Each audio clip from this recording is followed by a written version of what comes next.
Bapak yang dikasihi oleh Tuhan. Ya, puji nama Tuhan, senang sekali bisa berjumpa kembali pada pagi ini, Bapak Ibu Saudara yang dikasihi oleh Tuhan. Mari kita akan belajar bersama-sama pada pagi ini tentang sesuatu yang memang harus kita lalui dalam kehidupan kita sebagai anak-anak Tuhan. Mengupgrade kapasitas.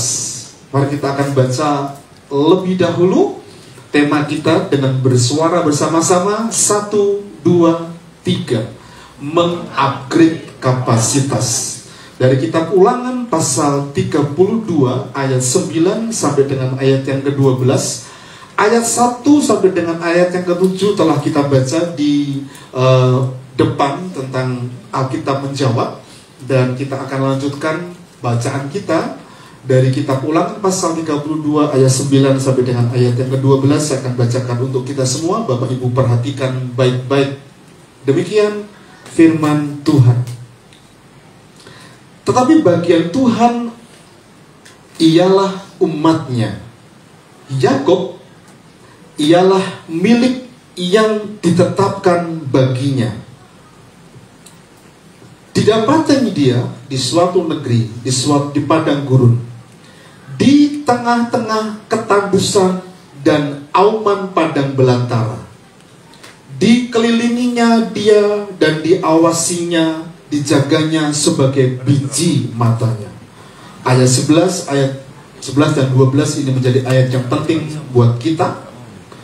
Laksana Raja Wali menggoyang bangkitkan isi sarangnya, melayang-layang di atas anak-anaknya, mengembangkan sayapnya, menampung seekor dan mendudukkan di atas kepaknya.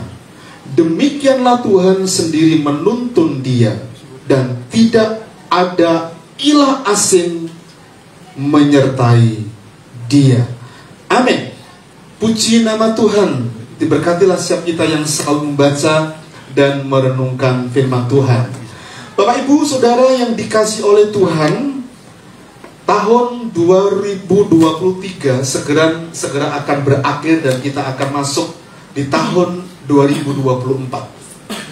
Apa yang biasa kita lakukan di penghujung tahun? Tentunya kalau kita sebagai seorang pengusaha, kita akan mencari tahu apa ya yang kurang, apa ya yang perlu kita perhatikan, apa yang perlu kita periksa. Kalau kita sebagai seorang mahasiswa di penghujung semester atau di penghujung semester masuk semester yang baru, kita selalu mendapatkan nilai, ada IP, ya, indeks prestasi begitu. Kalau prestasi kita ternyata ada mata kuliah yang memang perlu kita naikkan grade-nya, nilainya, maka kita perlu belajar di semester yang akan datang lebih giat lagi supaya nilai kita baik. Bahkan ketika kita menemukan di penghujung mau masuk dalam skripsi begitu, kalau di semester 1, 2, 3, dan 4 sementara kita ada nilai-nilai yang misalnya di bawah grade yang diharapkan oleh dosen kita mungkin akan mengulang kembali mata kuliah itu supaya kita mendapatkan nilai yang baik, dan itu butuh waktu yang panjang. Biasanya kalau memang anak itu pandai berprestasi, kurang lebih 160 SKS itu ditempuh dengan 3,5 tahun. Tapi kalau mundurnya nilai karena ada pengulangan, maka mundur bisa 4 tahun, bisa 5 tahun lebih. Nah, selalu di penghujung tahun kita harusnya sebagai anak-anak Tuhan paling tidak memperhatikan, memeriksa, meneliti apa yang kurang dengan kehidupan kita, apa yang perlu kita perbaharui dalam kehidupan kita, sehingga masuk 2024 yang akan datang kita sudah siap dengan seluruh kapasitas yang memang kita miliki. Karena kita nggak tahu apa yang akan terjadi di 2024 yang akan datang. Karena itu ratapan pasal 3 ayat 39 dan 40 ini memberikan penjelasan kepada kita. Mengapa orang hidup mengeluh? Biarlah setiap orang mengeluh tentang dosanya. Jadi sebetulnya tidak boleh ada kata keluhan tentang sesuatu yang menyulitkan kita berkenaan dengan itu keuangan, kesehatan, dan sebagainya. Tapi seringkali kita nggak mengeluh tentang itu, dosa kita. Karena dosa itu menjadi sebuah penghambat besar untuk terima berkat Tuhan, terima anugerahnya, terima proses kapasitas yang besar. Karena itu ayat 40 menjadi catatan penting buat kita. Marilah kita, apa Bapak Ibu? Menyelidiki dan memeriksa hidup kita. Dan berpaling kepada Tuhan. Dan ini merupakan evaluasi di hidup kita di tahun 2023 masuk 2024 yang akan datang. Tinggal menghitung hari Bapak Ibu. Kita merayakan Natal tanggal 24 Desember. Karena 24 Desember itu hari Minggu. Kita nggak merayakan Natal 25, walaupun kalau memang kita mau dengan keuangan yang cukup boleh gitu ya. Rayakan 2 kali Christmas Eve dan Christmas Celebration gitu ya. Tapi tinggal menghitung hari. Karena itu Bapak Ibu, saya diberkati dengan sharing Pastor Ricky kemarin tentang ayat ini. Saya nggak pernah janjian dengan beliau, tapi apa yang disampaikan di rumah Pak Bambang hari Selasa yang lalu itu mix dengan apa yang saya siapkan. Ya, saya mencoba mencari tahu kata menyelidiki dan memeriksa dari teks aslinya supaya kita bisa memahami apa yang kita bisa lakukan dengan kapasitas yang kita miliki sekarang ini, dengan kemampuan yang kita miliki sekarang ini, dengan berkat-berkat yang Tuhan anugerahkan kepada kita sekarang ini, supaya ada survive, ada berkat yang Tuhan nyatakan kepada kita lebih lagi. Nah, kata menyelidiki itu dalam teks Ibrani-nya ditulis dengan kata kalfas. Kalfas itu berbicara tentang menggeledah, memeriksa dengan teliti, mencari dengan teliti. Sama seperti seorang polisi atau beberapa satu tim begitu, satu tim polisi, entah itu reskrim dan sebagainya, yang masuk ke rumah seseorang yang orang itu dianggap sebagai orang yang paling jahat, misalnya teroris atau pengedar narkoba begitu. Semua yang berhubungan dengan orang ini tuh selalu digeledah, diteliti, diperiksa di rumahnya, termasuk HP yang dimilikinya itu, kapan dia bicara terakhir, kapan ada transaksi lewat HP di Android yang dimiliki, itu digeledah, itu diperiksa, diteliti, dicari sampai ketemu.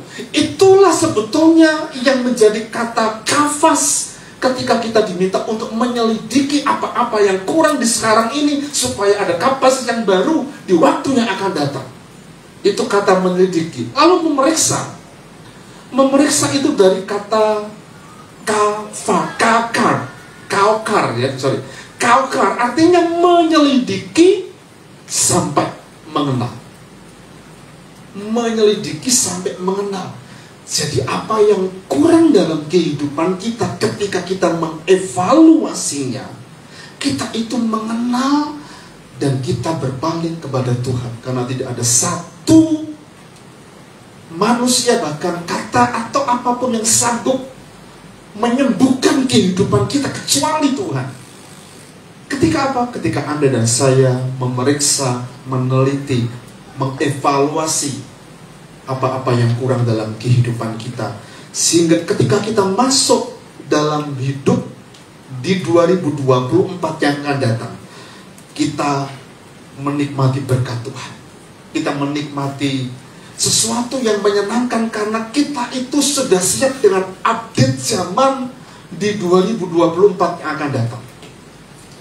Kalau kita bicara tentang kapasitas, mengupgrade kapasitas, kapasitas itu bicara tentang kita mulai lebih dulu. Mengapa kita perlu memperluas upgrade atau menaikkan kapasitas kita?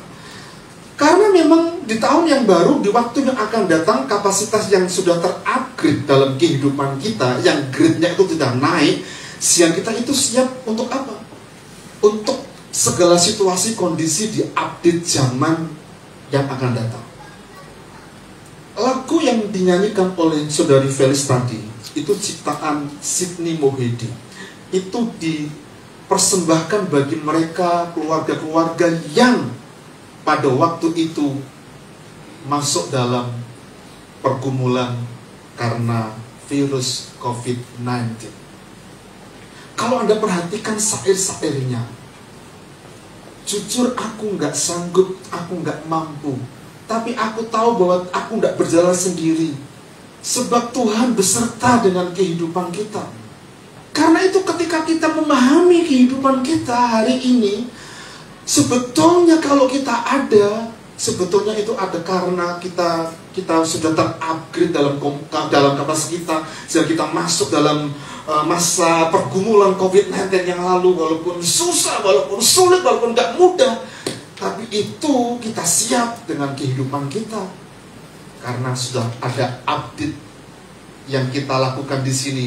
Ya, kalau saya pakai bahasa begini memahami ya Bapak Ibu, karena kita zaman sekarang ini kan upgrade kapasitas itu kan sebetulnya sudah biasa begitu ya. Kalau ada yang belum tahu nanti kita sharing ya Pak Dedi ya. Ya. Oke. Nah, Bapak Ibu Saudara dikasih Tuhan, Anda perhatikan baik-baik.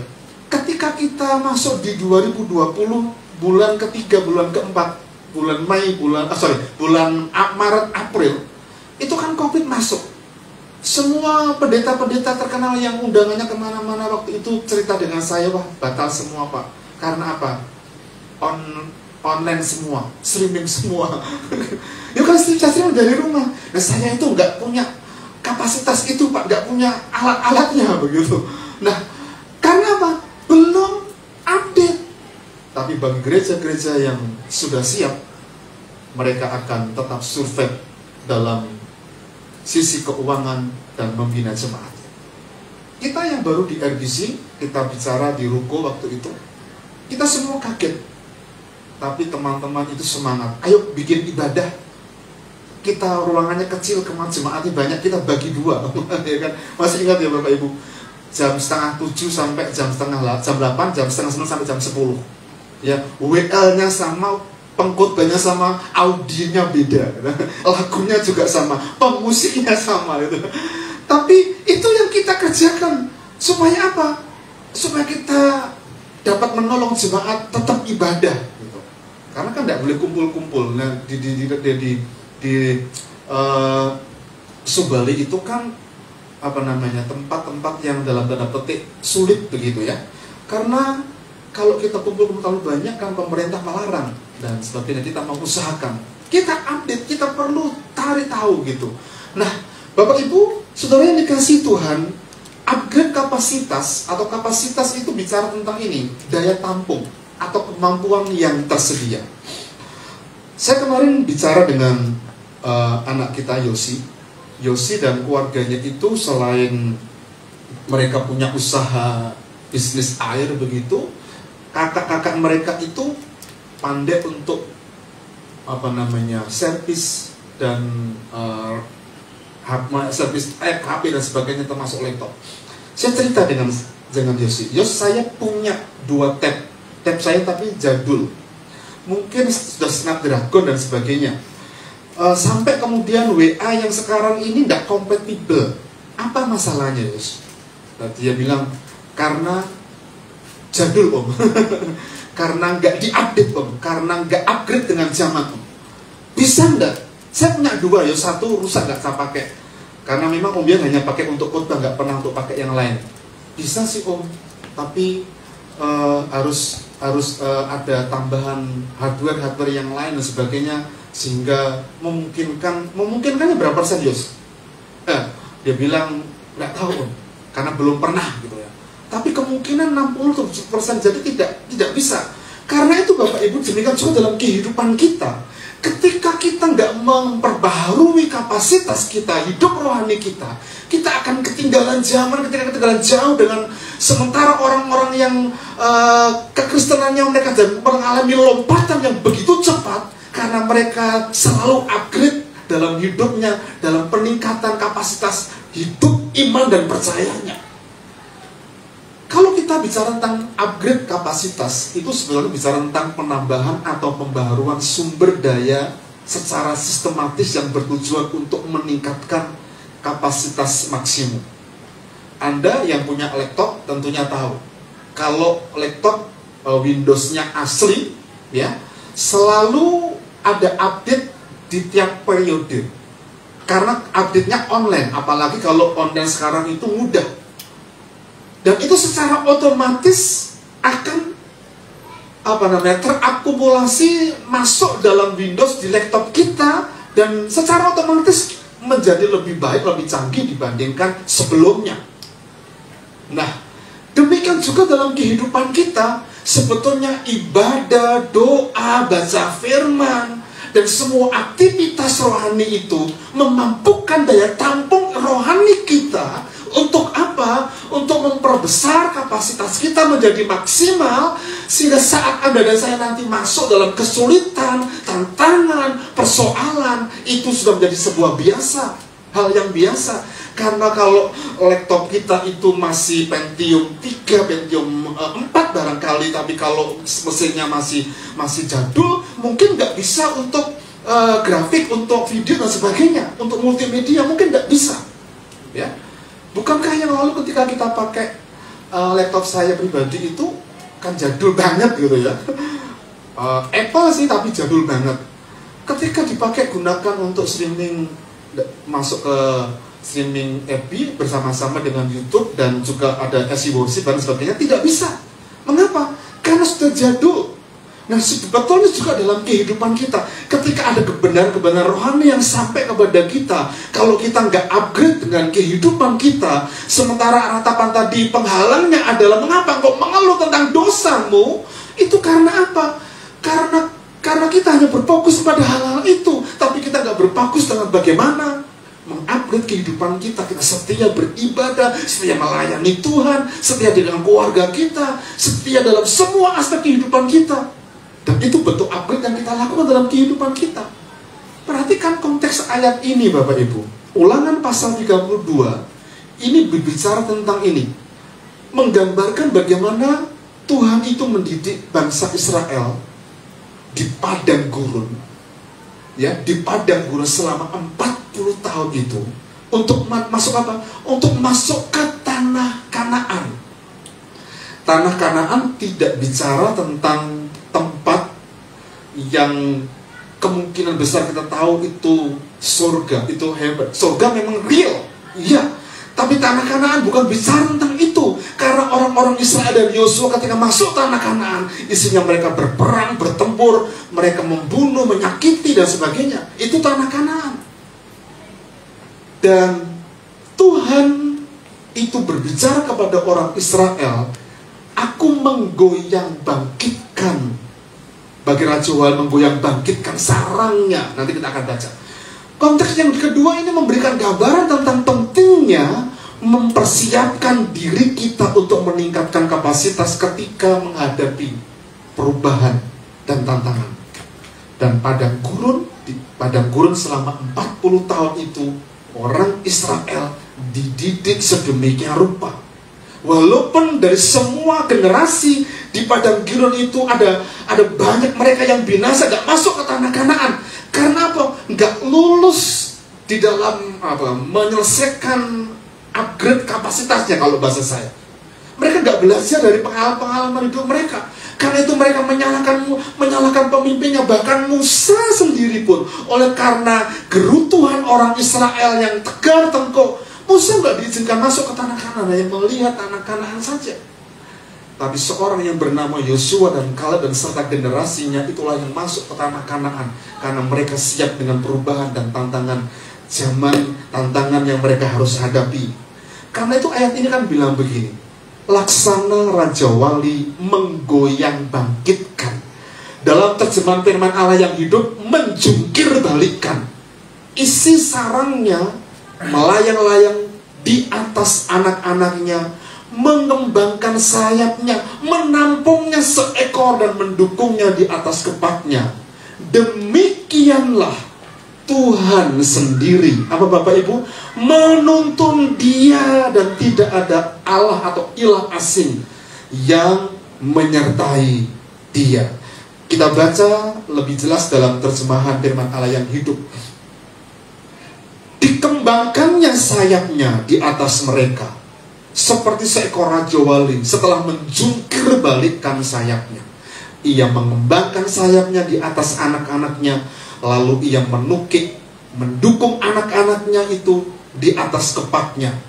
Nah, Bapak Ibu Saudara yang dikasihi Tuhan, menggoyang bangkitkan dalam terjemahan firman Allah yang hidup, menjungkir balikkan isi sarangnya. Pertanyaannya, mengapa Raja Wali itu menggoyang bangkitkan dan atau dalam terjemahan firman Allah menjungkir balikkan isi sarangnya? Di situ ada anak-anaknya. Sebetulnya itu adalah gambaran Tuhan yang ingin menolong kita, mendewasakan kita. Karena apa? Kenyamanan membuat menjadi tidak dewasa. Sarang-sarang dari Raja Wali itu ada beberapa bagian. Yang pertama, memang ada bagian batang di pohon atau di bukit begitu, yang keras begitu. Tapi di atasnya itu ada duri-duri yang sengaja ditaruh di situ. Tapi tumpukan berikutnya itu lebih empuk lagi. Ada rerumputan atau jerami, dedaunan yang ditaruh di atasnya.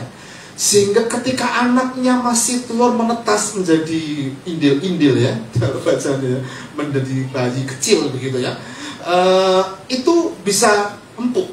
Tapi kalau anaknya itu sudah menjadi besar, menjadi ada sayapnya dan siap terbang, yang empuk-empuk tadi itu diambil, dedaunan, rumput, dan tinggal duri-duri yang ada di sarang itu. Kalau anak-anaknya masih ada di situ, nyaman di situ, maka duri akan menusuk tubuh anak-anaknya, anak-anak Raja Wali ini. Karena itu menggoyang bangkitkan, menjungkir balikkan, itu bicara tentang apa? Supaya anak-anaknya tidak terus hidup dalam kenyamanan, di zona nyaman itu. Tapi ketika itu dijungkir balikkan, kenyamanan seringkali kita membuat kita tidak menjadi dewasa. Tapi kesulitan menjadikan seseorang bertumbuh menjadi semakin dewasa. Kesulitan menjadikan seseorang bertumbuh menjadi dewasa. Iya, kalau kita sebagai anak yang dulu kita mengabdi dengan orang tua kita, dan kita nggak pernah mengalami kesulitan, suatu saat nanti Tuhan akan izinkan kita mengalami kesulitan supaya kita bertumbuh menjadi dewasa. Tapi sementara kalau anak-anak kita sekarang ini menghadapi kesulitan, persoalan, itu baik untuk mereka.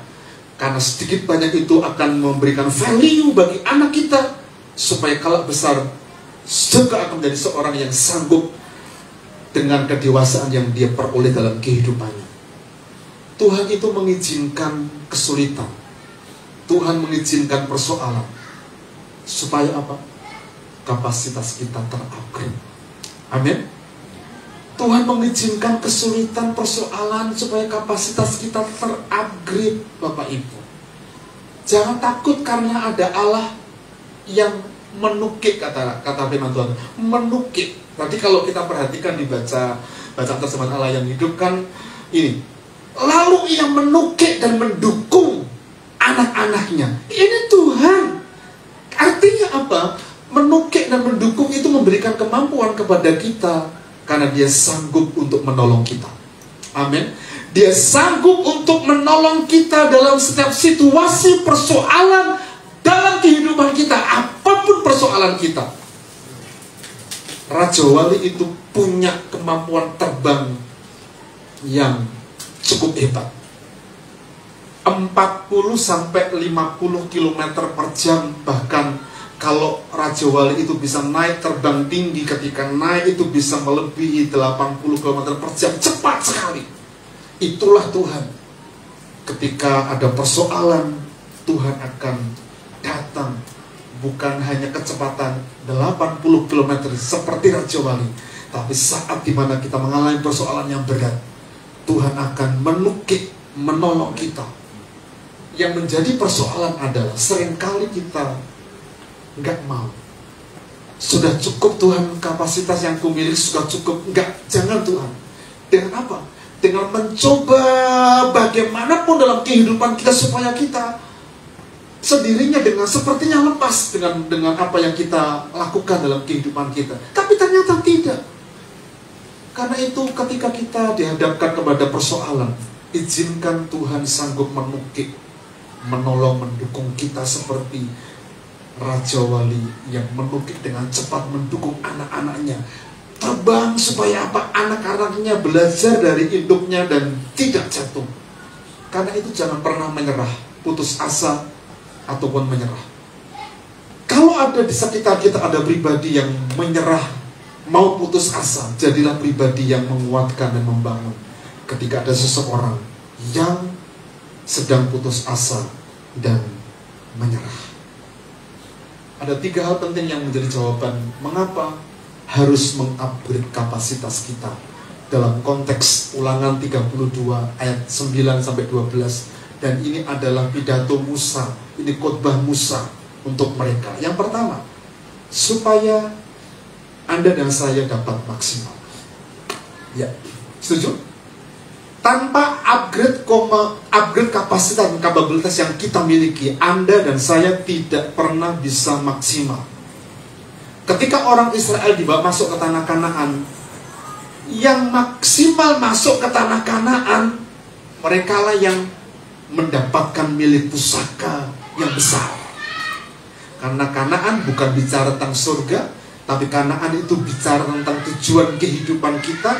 Dan tujuan hidup kita akan dapat kita raih kalau kita hidup dengan maksimal. Dengan cara bagaimana? Mengupgrade kapasitas yang kita miliki, hidup rohani kita sebagai orang percaya. Yosua dan bangsa Israel itu merebut Kanaan, kota-kota yang ada di tanah Kanaan dengan apa? Berperang, bertempur. Dan tidak ada yang lain kecuali berperang, bertempur, berstrategi, mengalahkan, menduduki. Baru semua kalau sudah selesai dibagi-bagi kepada 12 suku Israel. Dan itu bicara tentang kehidupan yang maksimal. Kalau Yosua dan generasinya, kalau Kaleb dan generasinya itu tidak mengupgrade kapasitas hidup rohaninya, hidup cara berperangnya, percayanya kepada Tuhan, mereka nggak sanggup untuk menaklukkan, mengalahkan kota-kota yang ada di tanah Kanaan yang harus direbut oleh mereka. Bapak Ibu, dalam setiap pertempuran dan peperangan dibutuhkan sebuah kapasitas yang baik. Dan kapasitas yang baik itu dimulai dengan apa? Dengan mengupgrade, menaikkan hidup, iman, dan rohani kita. Saya mau beri contoh tentang Yosua ya, dan Kaleb. Seseorang tidak akan pernah maksimal dalam hidupnya jika tidak mengupgrade kapasitasnya. Perhatikan baik-baik kalimat yang saya tulis ini. Kita itu gak akan pernah maksimal, orang percaya gak pernah maksimal, hidup kita gak akan pernah maksimal kalau kita gak mengupgrade, gak menaikkan nilai kita dengan kapasitas yang kita miliki. Karena itu padang gurun adalah sebagai tempat pembelajaran bagi orang Israel, supaya ketika masuk ke tanah Kanaan mereka siap dengan situasi peperangan, situasi pertempuran dalam kehidupan mereka. Perhatikan contoh ini dalam Bilangan pasal 13. Itu kan ada kisah tentang 12 pengintai. Ya kan? 12 pengintai, 10 memberikan laporan berbeda dan 2 orang memberikan laporan berbeda. 10 orang ini ngomong begini. Tidak, kita jangan masuk ke sana. Kan di sana ada orang-orang raksasa, mereka pandai berperang, mereka cakap, pasti kita kalah. Kita akan mati dengan mereka karena kita kecil seperti belalang. Dan itu sempat mempengaruhi seluruh orang Israel. Semua orang pengen mengikuti apa yang menjadi laporan 10 pengintai itu. Karena 10 pengintai itu juga bagian orang-orang yang the best, yang disuruh oleh Musa untuk mengintai tanah Kanaan. Tapi Yosua dan Kaleb berbeda. Dia ngomong begini. Perhatikan ayat 30 dalam kitab Bilangan. Kemudian Kaleb mencoba menenteramkan hati bangsa itu di hadapan Musa yang sudah bergemuruh, kemarahannya bergemuruh karena kita tidak boleh masuk. Tidak, kata Kaleb, kita akan maju dan menduduki negeri itu sebab kita pasti akan mengalahkannya. Ini cara pikir yang perlu kita pikirkan dan perlu kita tangkap dengan baik-baik. Kesulitan yang ada di tanah Kanaan itu tujuan Tuhan mendidik kita. kesulitan dalam kehidupan kita harus kita hadapi. Persoalan-persoalan yang kita hadapi itu akan menjadikan kita semakin maksimal dalam kehidupan kita. Jangan seperti 10 pengintai ini yang mengatakan seperti India 31. Tetapi orang-orang yang pergi ke sana bersama-sama dengan dia, dengan Kaleb dan Yosua, kita tidak dapat maju menyerang bangsa itu karena mereka lebih kuat daripada kita. Loh, ini sebuah persoalan Bapak Ibu. Kalau kita telaah baik-baik seperti kehidupan kita, kalau kita berhenti nggak menghadapi persoalan dan kita nggak mau masuk di dalam tujuan yang Tuhan kehendaki dalam kehidupan kita, kita nggak akan pernah maksimal dalam kehidupan kita dan kita nggak akan mendapatkan apa yang Tuhan inginkan dalam kehidupan kita. Ingat, hanya orang-orang yang mengupgrade kapasitasnya, yang siap untuk update di situasi kesulitan hidup di masa yang akan datang. Dan Kanaan itu bicara tentang itu. Dan rewardnya, upahnya adalah Kaleb itu mendapatkan Hebron. Luar biasa. Ayat 13 dari Yosua pasal 14, 13 dan 14. Perhatikan. Lalu Yosua memberkati Kaleb bin Yefune dan diberikannya Hebron kepadanya menjadi milik pusakanya. Itulah sebabnya Hebron menjadi milik pusaka Kaleb bin Yefune, orang Kenas itu, sampai sekarang ini, karena ia tetap mengikuti Tuhan Allah Israel dengan sepenuh hati. Ini yang menjadi catatan penting dalam kehidupan kita. Seseorang yang siap dengan hidupnya dengan maksimal, dia akan mendapatkan sesuatu yang berharga bagi dirinya, bagi keluarganya, bagi masa depan anak-anak dan sebagainya. Bapak Ibu, pertanyaannya bagi ini buat kita. Apakah kita sudah belajar untuk mengupgrade kapasitas hidup rohani kita? Atau jangan-jangan kita, ya sudahlah, karena hari Minggu, ya saya sebagai orang Kristen ke gereja, ya karena sebagai orang Kristen, ya saya ikut acara-acara di tengah minggu, doa dan sebagainya. Atau barangkali kita juga berpikir, 1 minggu cukup untuk ibadah. Bapak Ibu, kalau kita bandingkan dengan apa yang kita berikan kepada tubuh kita, sebetulnya roh dan jiwa kita itu berteriak begitu ya. Tubuh kita kasih makan berapa hari sekali? 3 kali kan? Iya kan, 3 kali. Ada yang 4 dah? Ya, ada ya, yang suka ngomel-ngomel papat gitu ya. Dan papat ya. Ada yang 5 kali? Nggak ada ya di sini. Tapi itulah tubuh kita kasih makan, kita kasih minum. Tapi pertanyaannya berapa sehari kita kasih makan roh kita? Firman yang kita baca. Ayo, siapa yang join doa pagi? Kan hanya orang-orang itu saja. Bukan berarti saya, Pak Iya kan kalau sudah bangun pagi, tidak apa-apa. Tapi yang penting izinkan Tuhan itu berbicara kepada kita lewat apa yang kita baca dan doa kita. Itu. Dan itu makanan rohani buat kita. Kalau jiwa kan healing, kesembuhan dalam arti kita berekreasi. Mungkin juga ketika kita pergi ke mall, pergi ke mancing, kalau hobinya mancing itu sebetulnya healing. Itu untuk jiwa kita, tapi kan itu nggak terlalu penting gitu ya. Tapi yang penting adalah mengupgrade kapasitas, bukan hanya bicara tentang healing, tapi juga tentang rohani kita. Rohani kita. Dan sebetulnya di bulan November ini adalah bulan di mana saya meletakkan sebagai seorang anak Tuhan, kita harus cinta sabda. Cinta sabda itu cinta firman. Karena itu terus bacalah firman Tuhan, karena itu yang akan menaikkan grade kita, nilai kita. Dan itu akan mendorong kita semakin maksimal. Karena kapasitas kita akan dengan sendirinya terupgrade. Yang kedua, Bapak Ibu Saudara dikasih Tuhan, mengapa kita perlu atau harus mengupgrade kapasitas kita? Yang kedua adalah supaya Anda dan saya itu lebih siap menghadapi tantangan apapun. Ya, supaya Anda dan saya lebih siap menghadapi apapun tantangan yang kita hadapi. Kehidupan itu adalah proses sebuah perjalanan yang akan ada situasi yang sulit yang harus kita hadapi. Kehidupan yang kita hidupi tidak selalu berjalan di karpet merah tanpa hambatan. Sama seperti ketika kita merasa bahagia, senang berdua di karpet merah saat pernikahan itu. Tapi pernikahan tidak sekedar berada di karpet merah. nanti juga akan ada di lumpur yang kita akan sama-sama bergandengan tangan untuk keluar dari lumpur itu. Nanti ada saatnya ada kerikil dan batu yang akan mencoba untuk melukai kaki kita. Tapi dengan kemampuan ilahi yang datang dari Tuhan yang sudah upgrade itu, kapasitasnya akan kita dapatkan.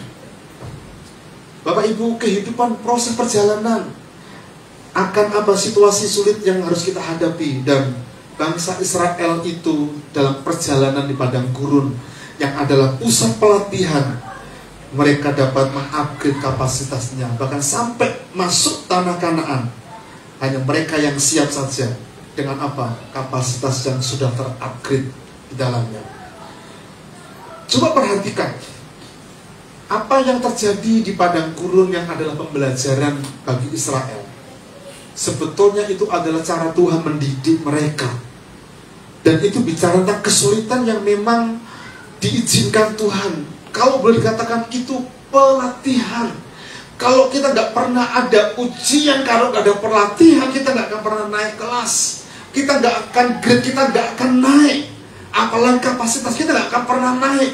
Sementara kesulitan yang baru itu selalu update, bahkan lebih besar kesulitannya dibandingkan masa dulu.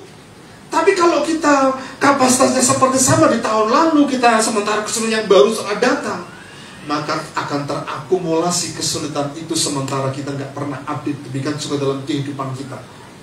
Kalau kita siap dengan upgrade kehidupan kita tiap hari, kapasitas rohani kita, sesulit apapun dalam perjalanan kehidupan kita, kita akan mampu untuk menghadapinya. Ingat, Tuhan bagi Raja siap menukik dengan kecepatannya, memampukan, menopang kita, menyokong kita dengan sayapnya, dan mengatakan jangan pernah menyerah. Dia mendukung kita. Yang berikutnya adalah yang ketiga dan yang terakhir. Yang ketiga, ketika kita mengupgrade kapasitas kita, maka akan memperkuat fondasi kehidupan. Yang memperkuat fondasi kehidupan sehingga menjadi semakin lebih optimal. Kembali lagi kepada tanah Kanaan. Orang Israel ketika masuk tanah Kanaan, kota pertama yang harus direbut adalah Yeriko. Ya, kalau saya diskusi dengan Pak Dana tentang tembok Yeriko, sangat menarik. Tembok Yeriko itu tingginya kurang lebih 9 meter, dan itu berkeliling seluruh kota Yeriko. Dan itu bicara tentang keamanan. Kota ini besar, keamanan terjaga dengan baik-baik, tapi dapat dikalahkan. Dapat dikalahkan ketika apa? Orang Israel taat, orang Israel rendah hati, tidak sombong, mengikuti apa yang dikata Tuhan. Yosua suruh mereka untuk berkeliling sekali, 2 kali. Mungkin orang-orang Yeriko, ngapain itu orang-orang Israel muter terus bawa prajuritnya, ngapain itu? Seperti arak-arakan karnaval begitu ya. Tapi Anda tahu, yang hari yang terakhir dia harus berkeliling selama 7 kali. Dan teriakan mereka ternyata adalah menghancurkan tembok Yeriko. Ini kalau kita pelajari dengan ilmu fisika tentang resonansi. Tembok yang besar tinggi 9 meter dan tebalnya itu 6 meter dapat dengan ditembus dengan resonansi yang sama teriakan yang dilakukan oleh orang Israel, dan itu atas kuasa Tuhan dan jebol. Misalnya resonansi begini ya, kalau saya sedang berbicara dan ingin menembus kekuatan TV yang di depan saya ini, kalau resonansinya itu sama, maka ini akan pecah. Nah, Tuhan itu begitu sangat hebat. Tapi yang menjadi persoalan adalah fondasi mereka nggak kuat, mereka nggak siap. Mereka menyepelekan Ai. Ai itu 1/4 dari kota Yeriko luasnya, kecil. Dia ngomong dengan Yosua, Ustaz nggak usah banyak-banyak dah, silakan kamu berperang sendiri. Ternyata Ai yang kecil itu dapat mengalahkan orang Israel yang telah mengalahkan tembok Yeriko yang besar itu. Karena apa? Sebetulnya bukan karena kotanya yang kecil, keamanan yang tidak terjaga, tapi mereka itu ini loh, mereka itu sombong dan tidak taat, menyepelekan. Menyepelekan, mereka nggak taat. Walaupun di cerita selanjutnya ayam kecil itu dapat ditaklukkan dengan strategi yang berbeda, karena sudah diketahui dosa Akan yang mengambil barang-barang berharga dari Yeriko. Nah, Bapak Ibu, kalau kita siap dengan kondisi seperti itu, kapasitas terupgrade, maka fondasi kehidupan kita akan semakin kuat. Mau kecil mau besar persoalan itu, maka akan menjadi lebih optimal dari apa yang kita kerjakan. Pertanyaannya sekali lagi, Bapak Ibu, mari kita belajar. Sudahkah kita hari ini kapasitas kita sudah terupgrade? Hidup rohani kita sudah terupgrade. Mari kita belajar, evaluasi, menyelidiki, memeriksa hidup kita, dan berpalinglah kepada Tuhan. Karena di sana tempat kita mengadu, Tuhan sanggup menukik dengan cepat dengan sayapnya, dan kita akan mendapatkan pertolongan yang datang dari Tuhan. Amin.